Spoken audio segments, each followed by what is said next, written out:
Gereja adalah tempat perkumpulan orang-orang percaya untuk beribadah dan bersatu hati melakukan pekerjaan Allah di dunia.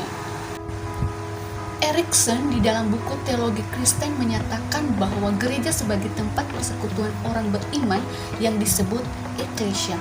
Istilah eklesia ini umumnya untuk jemaat yang dipanggil berkumpul atau melakukan pertemuan.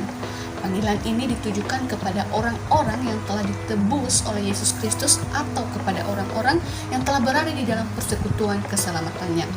Karena kenapa? Karena mereka mempunyai tujuan yang khusus, yaitu memberikan atau menyatakan rencana keselamatan yang dilakukan oleh Kristus.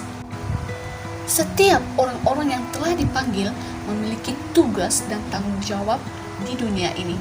Oleh sebab itu, gereja adalah gereja yang melayani, bersaksi keluar mengenai perbuatan-perbuatan Allah yang menyelamatkan dengan rendah hati. Misi gereja adalah mengadakan gereja supaya mendatangkan kemuliaan kepada namanya. Rasul Paulus juga memberitahukan bahwa secara keseluruhan maksud Allah menebus kita, manusia yang berdosa, adalah supaya kita menjadi puji-pujian bagi kemuliaan namanya. Perlu kita ingat kembali bahwa tugas panggilan gereja terdiri dari 3, yaitu bersekutu, bersaksi, dan melayani. Ketiga tugas itu disebut dengan tugas gereja yang tidak terpisahkan satu dengan yang lain.